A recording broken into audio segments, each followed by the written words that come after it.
പുതിയ വീഡിയോയിലേക്ക് എല്ലാവർക്കും സ്വാഗതം.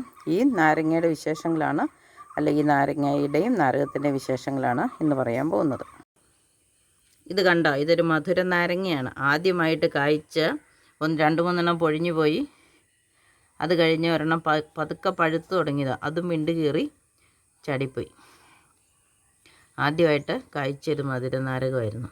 ഈ കാണുന്നതാണ് എൻ്റെ മധുര നാരകം. ഇക്കൊല്ലമാണിത് കായ്ച്ചത്. ഇതിലൊരു 10-15 കായ്കളെ ഉണ്ടായുള്ളൂ. അതിൽ കുറച്ചെണ്ണം പൊഴിഞ്ഞു പോയി. ബാക്കി ഇന്നൊരെണ്ണം വീണ് കിട്ടി. അതും വിണ്ട് കീറി പൊട്ടി. നന്നായിട്ട് മൂത്ത് പഴുത്തതല്ല. മധുര നാരങ്ങകൾ ഉണ്ടായി കിടക്കുന്നത് നിങ്ങൾ കണ്ടോ? ഇത് വേറെയുണ്ട്.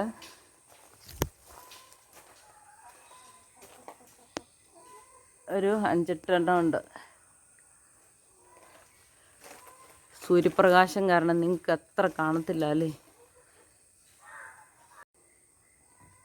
ഒരു 10 വർഷമെങ്കിലും പ്രായമുള്ള, 10 വർഷത്തിന് മീതെ പ്രായമുള്ളൊരു മധുര നാരകമാണിത്. എന്ത് നാരകമാണെന്ന് അറിയത്തില്ല. ചെറുനാരകമാണോ ഓറഞ്ച് നാരകമാണോ എന്നൊക്കെ എന്തെങ്കിലും ആട്ടെ, നല്ല നാരകമല്ലേ തന്നെ മുളച്ച് വന്നല്ലേ നോർത്ത് നിർത്തിക്കൊണ്ട് നിന്നതാണ്. മധുര നാരങ്ങയാണ് ഉണ്ടായിരിക്കുന്നത്. ഇനി അടുത്ത വർഷം തൊട്ട് കൂടുതൽ കായ്ക്കുമെന്ന് വിചാരിക്കുന്നു. നാരങ്ങയല്ലേ, എല്ലാ ദിവസവും നമുക്ക് ആവശ്യമുള്ളതാണ്. വിറ്റമിൻ സി, വിറ്റമിൻ ഡിയും അയണും ഒക്കെ നമ്മുടെ ശരീരത്തിലേക്ക് ആഗിരണം ചെയ്യണമെങ്കിൽ നമുക്ക് വിറ്റമിൻ സിയുടെ സഹായം വേണം. അപ്പം എണ്ണയും കൊഴുപ്പും അതിൻ്റെ ഒപ്പം അല്പം സിട്രിക് ആസിഡും കൂടെ കിട്ടുന്നത് നല്ലതല്ലേ. അതുകൊണ്ട് നിൽക്കട്ടെ, നമുക്ക് ദാഹിക്കുമ്പോൾ ഓരോന്നെടുത്ത് പിഴിഞ്ഞു കുടിക്കാം. ഇത് പൊളിച്ച് തിന്നുന്നതിനേക്കാൾ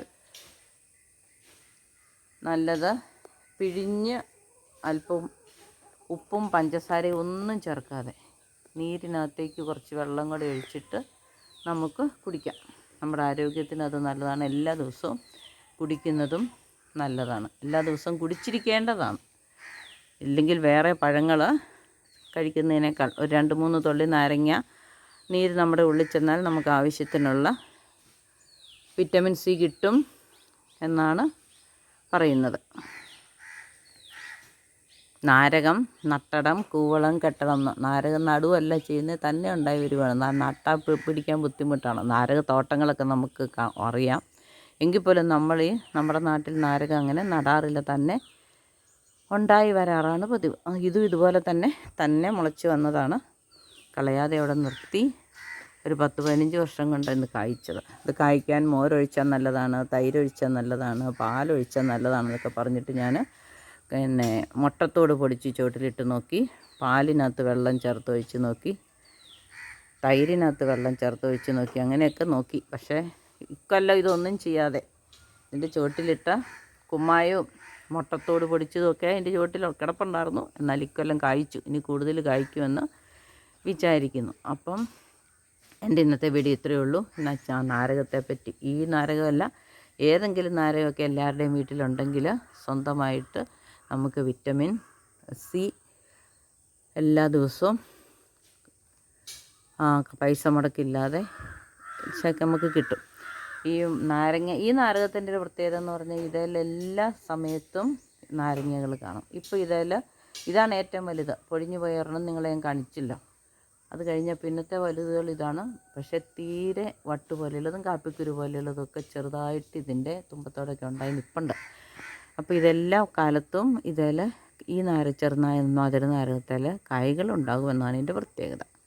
അപ്പം നിങ്ങളുടെ വീട്ടിലേക്ക് ഇതുപോലെ ഒരെണ്ണം ഉണ്ടായി വരുവാണെങ്കിൽ അതിനെ കളയാതെ നിർത്തിക്കഴിഞ്ഞാൽ ഇത് ഒരു 10-50 വർഷത്തോളം നിൽക്കുകയും ചെയ്യും. ഒരെണ്ണം ഉണ്ടായി കായ്ച്ചു തുടങ്ങിയാൽ പിന്നെ 50 വർഷത്തോളം നമുക്ക് ഇങ്ങനെ കായ്കൾ തന്നുകൊണ്ടിരിക്കും. അപ്പോൾ ഇന്നത്തെ വീഡിയോ എല്ലാവർക്കും ഇഷ്ടപ്പെട്ടെങ്കിൽ ഷെയർ ചെയ്യണം, ലൈക്ക് ചെയ്യണം. നാരകം നിങ്ങൾക്കുണ്ടായെങ്കിൽ അത് കളയാതെ വളർത്തി പരിപാലിച്ചെടുക്കാൻ നോക്കണം. അപ്പോൾ ഇത്രയേ ഉള്ളൂ ഇന്നത്തെ വീഡിയോ. എല്ലാവർക്കും നന്ദി, നമസ്കാരം. പുതിയൊരു വീഡിയോ ആയിട്ട് അടുത്ത ദിവസം വീണ്ടും വരാം.